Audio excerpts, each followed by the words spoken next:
상트페테르부르크의 한 병실, 그곳에서는 믿기 힘든 광경이 펼쳐지고 있었습니다. 창백한 얼굴로 산소 마스크를 쓴 채 누워있는 백발의 러시아 여성 주변으로 환자들과 의료진들이 조용히 모여 있었어요. 그들의 눈에는 하나같이 눈물이 고여 있었죠. 병실에는 낯선 노래가 잔잔하게 울려 퍼지고 있었는데요. 러시아어도 영어도 아닌 한국어로 된 노래가락이 그곳에 있던 모든 이의 마음을 울리고 있었습니다. 아무도 가사를 이해하지 못하는데도 말이죠. 침대 옆에는 백발의 한국 남성이 여성의 손을 꼭 잡고 있습니다. 30년 만에 재회한 두 사람, 그들을 이어준 것은 바로 이 노래였어요. 도대체 이 한국 노래가 러시아 여성의 인생에 어떠한 의미이길래 마지막 순간까지 듣고 있는 걸까요? 그리고 무엇이 그들을 30년이라는 긴 시간 끝에 다시 만나게 한 걸까요? 여기에는 1990년대 초반 혼란스러운 러시아에서 시작된 깊은 사연이 있다고 하는데요. 지금 바로 이야기 시작하겠습니다. 창문 너머로 보이는 상트페테르부르크의 하늘은 흐렸습니다.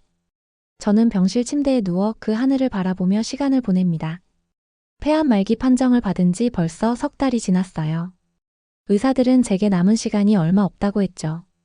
하지만 이상하게도 죽음이 두렵지는 않았습니다. 제 딸 올가와 손녀 마리나는 매일 병실을 찾아옵니다.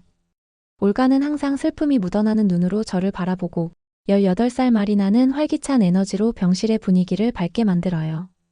두 사람 모두 저를 위해 최선을 다하고 있지만 그들은 제 마음속 깊은 곳에 자리 잡은 비밀을 알지 못합니다. 매일 아침 저는 작은 루틴을 가지고 있어요. 간호사가 약을 가져올 때면 침대 옆 테이블 위에 놓인 낡은 카세트 플레이어를 켜달라고 부탁합니다. 그러면 김광석이라는 한국 가수의 어느 60대 노부부 이야기가 병실에 울려 퍼지죠. 처음 이 노래를 들었을 때는 가사의 의미를 알지 못했어요. 하지만 멜로디만으로도 제 마음을 적시기에 충분했습니다. 노래가 흘러나올 때마다 병실의 다른 환자들은 호기심 어린 눈빛으로 저를 바라봅니다. 러시아 음악과는 전혀 다른 이 멜로디와 한국어 가사는 그들에게 이국적인 신비로움으로 다가가나 봐요. 하지만 저에게 한국은 가슴 깊이 새겨진 그리움의 나라입니다. 노래를 들을 때면 저는 눈을 감고 30년 전으로 돌아갑니다. 소비에트 연방이 무너지기 직전 혼란스러웠던 그 시절로요. 그 시간 속에서 한 한국인 남성의 따뜻한 미소와 깊은 눈빛이 떠오르죠. 강준호라는 이름의 그 사람은 제 인생에서 가장 빛나는 순간을 선물해 주었습니다.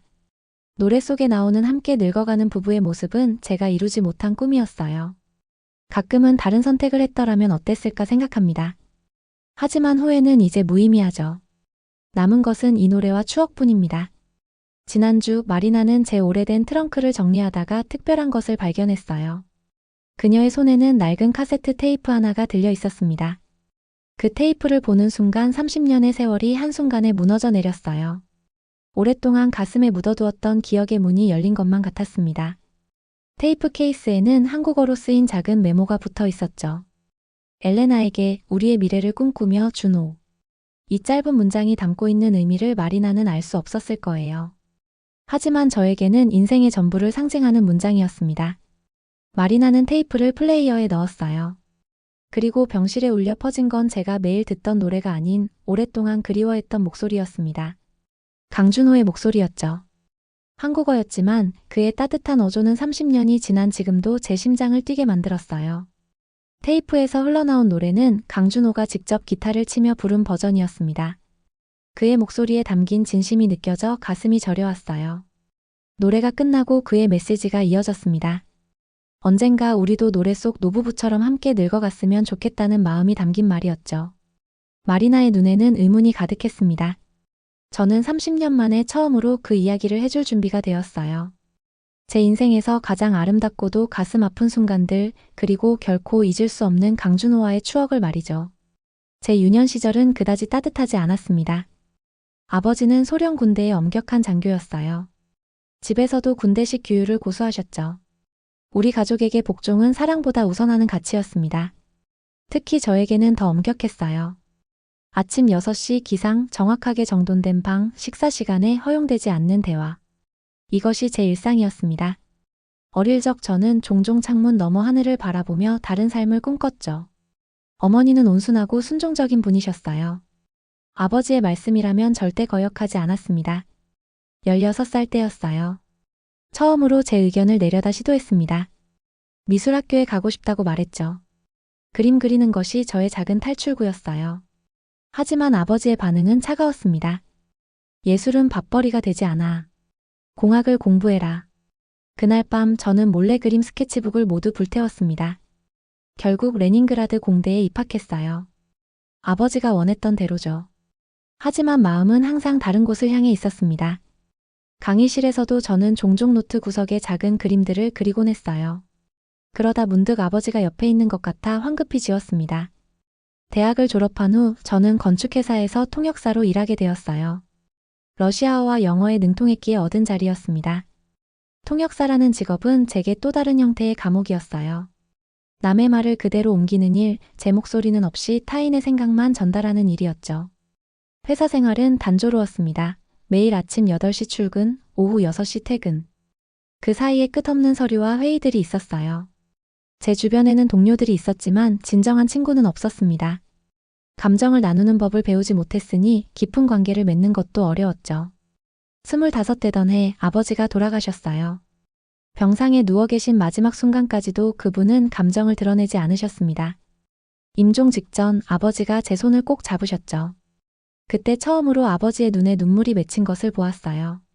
하지만 끝내 말씀은 없으셨습니다. 아버지의 부재는 저에게 묘한 해방감을 주었어요. 더 이상 누군가의 기대에 부응해야 한다는 압박감이 없었습니다. 하지만 동시에 방향을 잃은 것 같은 혼란스러움도 있었죠. 어머니는 점점 침묵 속으로 깊이 빠져들었어요.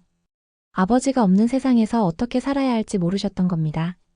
28살이 되던 1992년 제 인생은 큰 전환점을 맞이했어요. 그해 모스크바의 봄은 유난히 쌀쌀했습니다. 정치적 혼란과 경제적 불안정이 도시 전체를 뒤덮고 있었어요. 소비에트 연방의 붕괴 이후 러시아는 새로운 시대로 접어들고 있었죠. 그런 와중에 우리 건축회사는 한국의 건설기업과 협력 프로젝트를 시작했습니다. 첫 회의가 열리던 날 저는 평소보다 긴장했어요. 회의실에 들어서자 정갈한 양복 차림의 한국 비즈니스맨들이 앉아 있었습니다. 그 중에서도 한 남자가 눈에 띄었어요. 날카로운 눈매와 단정한 외모를 가진 강준호였죠. 첫 인상은 차갑고 무뚝뚝했습니다. 그는 다른 한국인들보다 말이 적었어요. 필요한 말만 간결하게 했죠. 제가 통역을 할 때마다 그의 시선이 느껴졌습니다. 회의가 끝난 후 강준호는 제게 통역이 정확했다며 다른 언어도 할 수 있는지 물었어요. 영어와 약간의 프랑스어를 할 수 있는 저는 그날부터 프로젝트의 주요 소통 창구가 되었어요.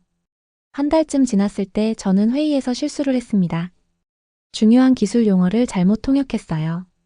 러시아 측 상사는 화를 냈고 회의는 불편한 분위기로 끝났죠. 회의가 끝난 후 사무실 구석에서 혼자 울고 있을 때 강준호가 다가왔습니다. 그는 아무 말 없이 손수건을 건넸어요. 그리고 조용히 실수는 누구나 합니다. 중요한 건 다음에 어떻게 하느냐예요 라고 말했죠. 그 말은 제게 큰 위로가 되었습니다. 평생 완벽함을 강요받아온 저에게 실수를 받아들이라는 그의 조언은 신선했어요. 그날 이후 강준호를 바라보는 제 시선이 달라졌습니다. 그는 더 이상 차갑고 무뚝뚝한 엔지니어가 아니었죠. 그의 겉모습 아래 따뜻함과 이해심이 숨겨져 있다는 것을 알게 되었어요. 어느 날 저는 퇴근 시간이 훌쩍 지난 늦은 밤에 사무실에 서류를 두고 온 것을 깨달았습니다. 중요한 문서였기에 돌아가기로 했어요. 빈 사무실 건물은 으스스했습니다. 대부분의 불은 꺼져 있었지만 회의실에서 희미한 불빛이 새어나왔어요. 호기심에 문을 살짝 열어보았죠. 그곳에는 강준호가 혼자 앉아 있었습니다.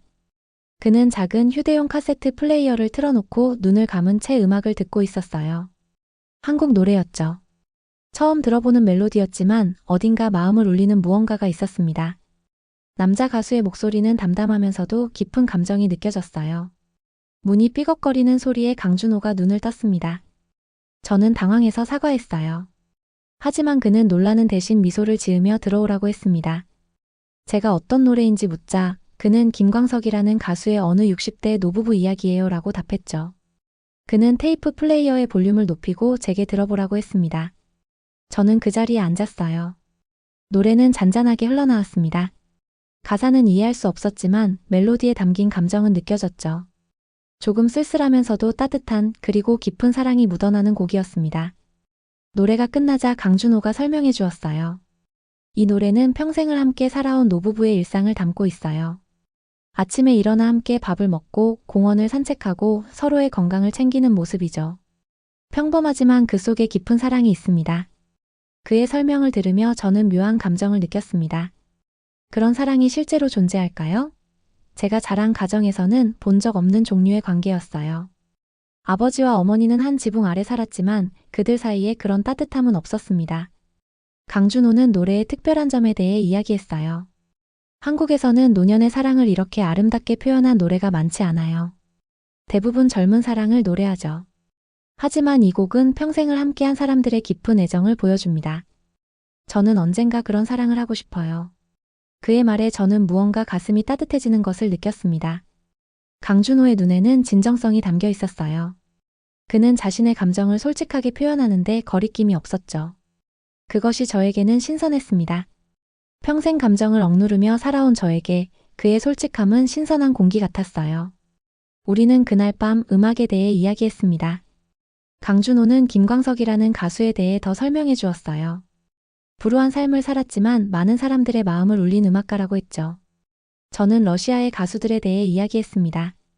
비소츠키, 츠오이, 그들의 노래에 담긴 저항과 자유에 대한 갈망에 대해서요. 시간이 어떻게 흘렀는지 모르게 밤은 깊어갔습니다. 그날 밤 빈 모스크바 거리를 걸으며 우리는 더 많은 이야기를 나누었어요. 강준호는 한국에 있는 가족에 대해 이야기했습니다. 부모님, 여동생, 그리고 그가 얼마나 그들을 그리워하는지에 대해서요. 집 앞에 도착했을 때 강준호는 작은 종이를 건넸습니다.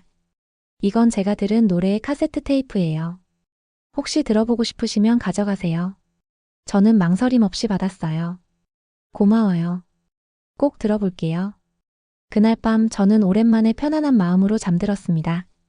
강준호의 이야기, 그 노래의 멜로디, 그리고 그가 보여준 따뜻함이 제 마음에 작은 변화를 가져왔어요. 마치 오랫동안 닫혀있던 창문이 조금씩 열리는 것 같았습니다. 강준호에게서 받은 카세트 테이프는 제 일상에 작은 변화를 가져왔습니다. 매일 아침 출근 준비를 하며 저는 그 노래를 틀었어요. 가사는 이해할 수 없었지만 멜로디만으로도 충분했죠. 김광석의 목소리에는 묘한 위로가 담겨 있었습니다. 사무실에서도 강준호와의 관계는 조금씩 변해갔어요. 점심시간에 함께 보내는 시간이 늘었고 그는 한국 음식과 문화에 대해 열정적으로 이야기했습니다. 특히 음식이 약과 같다는 식약동원이란 개념이 인상적이었어요. 러시아에도 비슷한 생각이 있지만 한국인들은 이를 일상에서 더 철저히 실천한다고 했습니다. 어느 날 저는 중요한 회의에서 도면의 수치를 잘못 통역하는 실수를 저질렀어요. 러시아 측 상사인 페트로프 부장은 저를 대놓고 질책했죠. 모든 사람들 앞에서 망신을 당한 저는 화장실에 숨어 울었습니다. 평생 완벽해지려 노력해온 저에게 이런 실수는 용납할 수 없는 것이었어요. 화장실에서 나왔을 때 강준호가 복도에 서 있었습니다. 그는 말없이 작은 카세트 테이프를 건네주었어요. 그날 저녁 집에 돌아와 그 테이프를 틀었습니다. 김광석의 라이브 공연 버전이었어요. 노래가 끝나고 강준호의 목소리가 이어졌습니다. 그는 이 노래가 완벽함이 아닌 진실함에 관한 것이라고 했어요. 실수해도 괜찮다고 중요한 건 계속 나아가는 거라고 했습니다. 노래 속 노부부도 완벽하진 않지만 서로의 부족함을 이해하며 평생을 함께한다고 했죠. 그게 진짜 사랑이라고요. 그의 말은 제 마음 깊은 곳을 울렸어요. 평생 완벽함을 추구하며 살아온 저에게 실수를 받아들이라는 메시지는 새로운 관점이었습니다. 한국인의 정서에는 이런 따뜻한 포용력이 있다는 걸 처음 느꼈어요. 다음 날 놀랍게도 페트로프 부장은 제 실수를 직접 수정했다고 했습니다. 더 놀라운 것은 강준호가 이미 그를 찾아가 상황을 설명했다는 사실이었어요. 한국 측에서도 책임이 있다고 통역사에게만 책임을 물어서는 안 된다고 말했다고 합니다. 한국인들의 우리라는 공동체 의식이 실제 행동으로 드러난 순간이었죠. 그날 점심시간 강준호는 김광석이라는 가수에 대해 더 이야기해 주었어요. 짧은 생애에도 불구하고 많은 사람들의 마음을 움직인 음악가라고 했습니다. 특히 어느 60대 노부부 이야기는 세대를 초월한 사랑을 노래한 곡으로 한국 사회에서 노년의 삶과 사랑에 대한 관심을 불러일으켰다고 했죠. 강준호는 노래가 특별한 이유에 대해 이야기했어요. 그의 조부모님에 대한 기억 때문이라고 했습니다. 할아버지는 할머니에게 60년 넘게 매일 작은 꽃을 선물하셨다고 해요. 저는 그런 사랑을 본 적이 없었죠. 제가 알던 사랑은 그런 모습이 아니었으니까요. 시간이 흐르면서 강준호와의 대화는 점점 더 깊어졌어요. 한국의 빠른 경제 발전 이야기, 전통과 현대의 공존, 가족 문화의 변화까지. 모든 대화가 저에게는 새로운 세계를 열어주는 창이었습니다. 강준호와 시간을 보낼수록 저는 점점 더 그에게 이끌렸어요. 그것은 단지 호감이 아니라 그의 가치관과 세계를 바라보는 방식에 대한 존경이었습니다. 그는 자신의 문화와 뿌리에 자부심을 가지면서도 다른 문화를 존중하고 배우려는 열린 마음을 가지고 있었죠.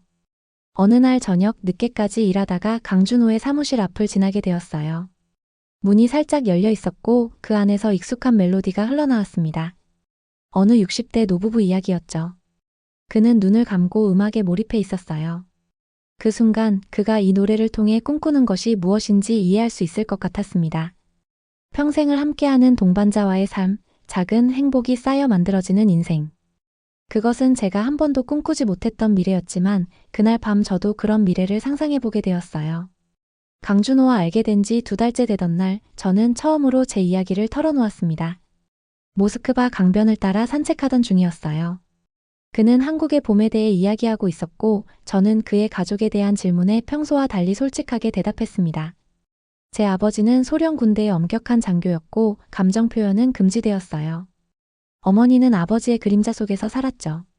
어릴 적 저는 미술을 좋아했지만 아버지는 그런 취미를 허락하지 않으셨습니다. 그림 같은 건 밥벌이가 안 된다며 제 스케치북을 모두 버리셨어요. 그 후로 저는 아버지가 원하는 완벽한 딸이 되기 위해 스스로를 억눌렀습니다. 제 어릴 때 꿈이 무엇이었는지 물었을 때 저는 건축가가 되고 싶었다고 대답했어요. 지금은 그저 남의 말을 전달하는 통역사일 뿐이라고 덧붙였습니다. 강준호는 꿈을 포기하는 게 익숙해지면 다시 찾는 것도 어렵습니다. 하지만 늦은 건 없어요라고 말했죠. 그의 말은 제 마음을 관통했습니다. 그는 한국에는 인생 이모작이라는 말이 있다고 설명했어요. 첫 번째 인생 이후에 새로운 꿈을 찾아 두 번째 인생을 시작한다는 의미였죠. 그 말에 저는 오랫동안 억눌렀던 감정이 쏟아져 나왔습니다. 강준호는 조용히 제 옆에 서서 기다려 주었어요. 눈물이 그치고 나서야 저는 평생 처음으로 누군가에게 진짜 제 모습을 보여주었다는 사실을 깨달았습니다.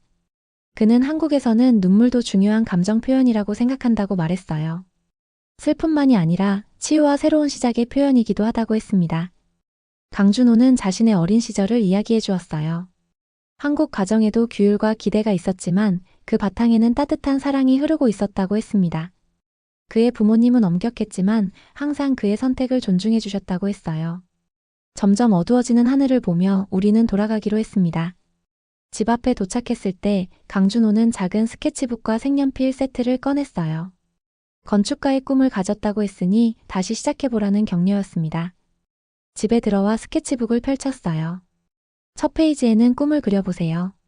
그리고 그것을 현실로 만들어가요. 준호라는 짧은 메모가 있었습니다. 15년 만에 처음으로 저는 연필을 들고 그림을 그리기 시작했어요. 다음 날 아침 평소보다 일찍 일어났습니다. 밤새 그린 스케치들을 보며 미소 지었어요. 서툴지만 그 과정에서 느낀 자유로움은 너무나 귀중했습니다. 회사에서 강준호를 만났을 때 저는 그저 고맙다는 말만 전했어요. 점심시간에 공원에서 그는 직접 만든 김밥을 나눠주었습니다. 한국 음식은 음양오행의 원리를 따른다고 설명했어요. 색, 맛, 영양의 균형을 중요시한다고 했죠. 저는 그에게 제가 그린 첫 스케치를 보여주었고 그는 제게 재능이 있다며 칭찬했습니다. 그는 한국에는 재능을 숨기고 있는 사람을 감추어진 진주라고 한다고 말했어요. 제가 그동안 감추어진 진주 같은 사람이었으니 이제 그 빛을 발할 차례라고 했죠. 그의 말은 제게 큰 용기를 주었습니다. 그날 이후로 저는 매일 조금씩 그림을 그렸어요. 강준호는 한국의 전통 건축에 대한 책을 빌려주었고 한옥이라는 전통 가옥에 대해 설명해 주었습니다. 자연과 인간, 하늘과 땅의 조화를 추구하는 철학이라고 했어요. 그 생각은 제가 배웠던 서구 건축과는 완전히 달랐습니다. 강준호의 영향으로 저는 점점 더 자신감을 찾아갔어요. 회사에서도 단순한 통역 이상의 역할을 하기 시작했습니다. 한국 팀과 러시아 팀 사이의 문화적 중재자 역할을 자연스럽게 맡게 되었죠. 저는 점점 강준호에게 이끌리고 있었어요. 그것은 단순한 호감을 넘어선 것이었습니다. 그의 진정성, 배려, 그리고 깊은 사고방식이 제게 큰 영향을 미쳤죠. 감정을 표현하는 법을 배우지 않은 저로서는 이런 감정을 어떻게 다뤄야 할지 혼란스러웠지만 강준호와 함께 있으면 그런 혼란마저도 괜찮게 느껴졌습니다. 봄이 깊어가던 어느 날 강준호는 퇴근 후 함께 상트페테르부르크를 둘러보자고 제안했습니다. 그날부터 우리는 퇴근 후 자주 만났습니다. 네바 강변을 산책하며 도시의 역사를 이야기했고 그는 러시아 건축물의 아름다움에 감탄했어요. 어느 날은 작은 공원 벤치에 앉아 이야기를 나누었습니다. 강준호는 한국의 현대 역사에 대해 이야기해 주었어요. 전쟁의 폐허에서 일어나 경제 강국이 되기까지의 여정, 그리고 그 과정에서 국민들이 보여준 끈기와 희생에 대해서였죠. 한국인들은 이것을 한강의 기적이라고 부른다고 했습니다. 강준호는 부모 세대가 자녀 교육을 위해 자신의 모든 것을 바치는 모습, 학생들이 밤늦게까지 공부하는 열정, 그리고 전 국민이 함께 어려움을 이겨내려는 단결력에 대해 이야기했어요. 역사의 아픔이 오히려 강한 의지를 만들어냈다고 했죠. 우리는 종종 서로의 인생관과 꿈에 대해서도 이야기를 나누었습니다. 강준호는 언젠가 한국으로 돌아가 자신만의 건설회사를 세우고 싶다고 했어요. 자연과 사람이 조화롭게 공존할 수 있는 공간을 만들고 싶다고 했죠. 저도 언젠가 건축과 관련된 일을 하고 싶다고 말했습니다. 이런 대화를 나누며 우리 사이의 감정은 깊어졌어요. 하지만 강준호의 6개월 계약 중 4개월이 이미 지나 있었죠. 그가 떠날 날이 점점 다가오고 있었습니다. 어느 저녁 도시가 내려다보이는 언덕에서 강준호는 김광석의 어느 60대 노부부 이야기를 틀었어요. 그는 평생을 함께하는 동반자와의 삶이 자신의 꿈이라고 말했어요. 노래가 흐르는 동안 우리는 말없이 서로의 손을 잡고 있었습니다. 밤이 깊어갈 때 강준호는 제게 중요한 질문을 했습니다. 프로젝트가 끝나면 함께 한국에 가자는 제안이었어요. 그 말에 저는 기쁨과 두려움이 뒤섞인 감정을 느꼈습니다. 한국행은 제 인생 전체를 바꾸는 결정이었죠. 그는 서두르지 말라며 한국에서의 삶을 그려주었어요. 저는 새로운 가능성을 상상하면서도 동시에 현실적인 걱정도 밀려왔어요. 언어의 장벽, 문화적 차이, 그리고 어머니를 두고 떠나는 것에 대한 죄책감이 컸죠. 어머니는 제가 유일한 가족이었으니까요. 그러나 결정을 내리기도 전에 갑작스러운 소식이 전해졌습니다. 프로젝트가 예상보다 일찍 종료된다는 것이었어요. 강준호는 2주 후면 한국으로 돌아가야 했습니다. 갑작스러운 프로젝트 종료 소식은 저에게 큰 충격이었습니다. 결정을 내려야 한다는 압박감이 밀려왔어요. 강준호는 여전히 함께 한국에 가자는 제안을 유지했지만 단 2주 만에 모든 것을 정리하고 떠난다는 것은 너무 급작스러웠습니다. 깊은 고민 끝에 저는 어머니와 대화를 나누었어요. 어머니는 처음에는 걱정하셨지만 네가 정말 원한다면 가도 돼. 나는 괜찮을 거야 라고 말씀하셨습니다. 그 말에 눈물이 났어요. 하지만 결정은 여전히 쉽지 않았습니다. 강준호의 출발 3일 전 우리는 마지막으로 만났어요. 그는 제 결정을 물었고 저는 못 가요라고 대답했습니다. 그 말을 하는 순간 제 가슴이 찢어지는 것 같았어요. 하지만 어머니를 홀로 두고 떠날 수 없었고 낯선 나라에서의 불확실한 미래가 두려웠습니다.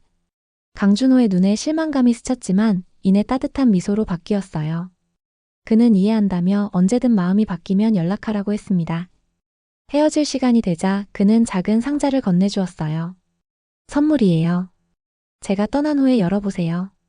집에 돌아온 저는 그의 선물을 열어보았어요. 작은 카세트 테이프와 편지가 들어있었습니다. 테이프를 재생하니 강준호가 직접 기타를 치며 부른 어느 60대 노부부 이야기가 흘러나왔죠. 노래가 끝나고 그의 고백이 이어졌습니다. 우리가 함께 늙어갈 수 있길 바란다는, 그리고 저를 사랑한다는 말이었어요. 그의 진심 어린 고백에 저는 밤새 울었습니다. 다음 날 아침 갑작스러운 결정을 내려 공항으로 향했어요. 하지만 교통체증으로 도착했을 때는 이미 비행기가 이륙한 후였습니다. 하늘을 날아가는 비행기를 바라보며 제 마음의 일부도 함께 떠나가는 것 같았어요. 강준호가 떠난 후 저의 일상은 다시 예전처럼 돌아갔지만 모든 것이 달랐습니다. 매일 밤 그의 테이프를 들으며 잠들었어요. 평생을 함께하는 동반자에 대한 이야기, 서로를 위하는 마음, 작은 일상 속에서 찾는 행복. 이 모든 것이 제가 포기한 미래였다는 생각에 가슴이 아팠습니다. 6개월 후 저는 용기를 내어 그에게 편지를 썼어요. 그를 얼마나 그리워하는지 결정을 내리지 못했던 제 마음을 솔직하게 털어놓았습니다. 하지만 답장은 오지 않았어요. 1년이 지났을 때 저는 작은 미술학원에 등록했습니다. 주말마다 건축 디자인과 스케치를 배우며 강준호가 제게 일깨워준 꿈을 이어갔어요. 2년 후에는 통역사 일을 그만두고 작은 인테리어 디자인 회사에 취직했습니다. 급여는 적었지만 드디어 제 열정을 직업으로 삼게 된 것이었어요. 35살에 저는 결혼했습니다. 제 남편 미하일은 친절하고 안정적인 사람이었어요. 그는 제가 강준호를 완전히 잊지 못했다는 것을 알고 있었지만 그것을 받아들였죠. 우리는 서로에게 위안과 동반자가 되어 주었어요. 1년 후 저는 딸 올가를 낳았습니다. 올가가 자라면서 저는 종종 그녀에게 한국 이야기를 들려주었어요. 가끔은 김광석의 노래도 들려주었죠. 미하일과의 결혼 생활은 평탄했지만 7년이 지난 후 우리는 이혼했습니다. 둘 다 이 결혼이 더 이상 행복을 가져다 주지 않는다는 것을 알고 있었어요. 시간은 빠르게 흘러올가는 대학생이 되었고 저는 40대 중반이 되었습니다. 50대에 접어들면서 건강 문제가 생겼어요. 의사는 폐암 진단을 내렸습니다. 항암 치료를 시작했지만 암은 이미 많이 진행된 상태였어요. 병원에 입원하게 되었을 때 저는 오래된 테이프를 다시 듣기 시작했습니다. 마리나가 제 트렁크를 정리하다가 강준호의 편지와 사진들을 발견했어요. 그녀의 질문에 저는 30년이 넘는 세월 동안 간직해온 이야기를 들려주기로 했습니다. 마리나는 제 오래된 테이프를 디지털로 변환해 인터넷에 올렸어요. 놀랍게도 한국에서 반응이 왔습니다. 서울에서 음악 프로그램을 진행하는 사람이 이 특별한 버전을 방송에서 다루고 싶다고 했어요. 방송이 나간 후 한국에서 한 노인이 연락해 왔습니다. 그는 자신이 강준호라고 했어요. 30년 만에 들려온 그의 목소리에 저는 믿기지 않았습니다. 그는 여전히 저를 기억하고 있었고 제가 보낸 편지도 받았지만 주소가 잘못되어 반송되었다고 했어요.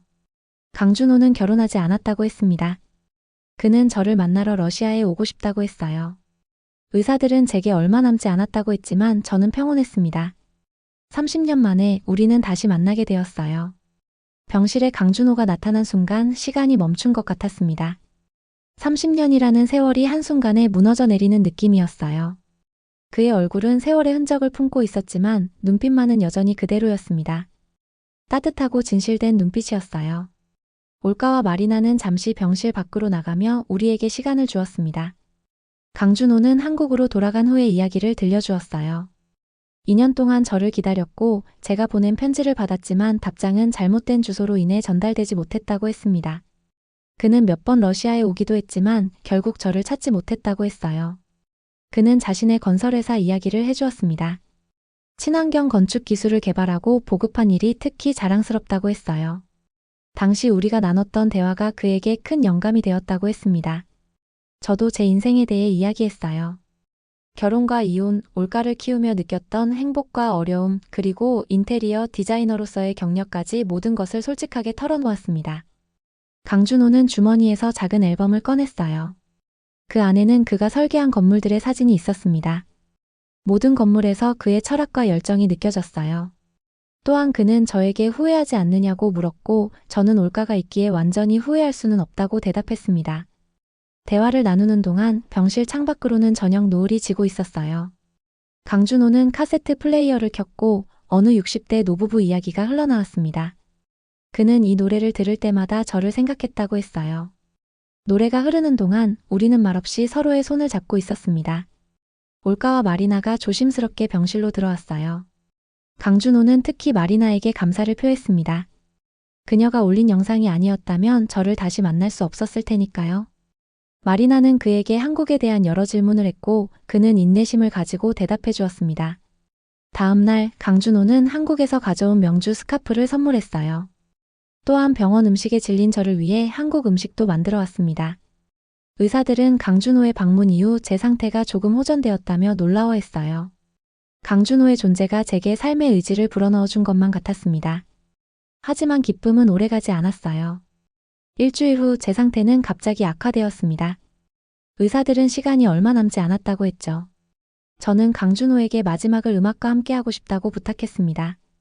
그날 저녁 그는 작은 기타를 가지고 병실에 왔어요. 올가와 마리나 그리고 병실의 다른 환자들과 간호사들까지 모두 모였습니다. 강준호는 어느 60대 노부부 이야기를 연주하기 시작했고 30년 전보다 더 깊어진 그의 목소리가 병실을 채웠어요. 노래를 들으며 저는 눈을 감았습니다. 머릿속에 영화처럼 지나가는 장면들이 있었어요. 강준호와 처음 만난 날 함께 걸었던 모스크바의 거리들, 그가 들려준 한국 이야기, 그리고 우리가 나눴던 꿈에 대한 대화. 노래가 끝나고 강준호는 제 귀에 다음 생에는 꼭 함께해요라고 속삭였습니다. 저는 약속해요라고 대답했어요. 그날 밤 저는 평화롭게 눈을 감았습니다. 마지막 순간까지 귓가에 울리던 것은 어느 60대 노부부 이야기의 멜로디였어요. 제가 세상을 떠난 후 마리나는 제 이야기를 담은 영상을 인터넷에 올렸습니다. 그 영상은 한국에서 큰 반향을 일으켰어요. 특히 김광석의 음악을 사랑하는 팬들이 이 이야기에 깊은 감동을 받았습니다. 강준호는 한국으로 돌아가기 전 마리나에게 작은 상자를 건네주었어요.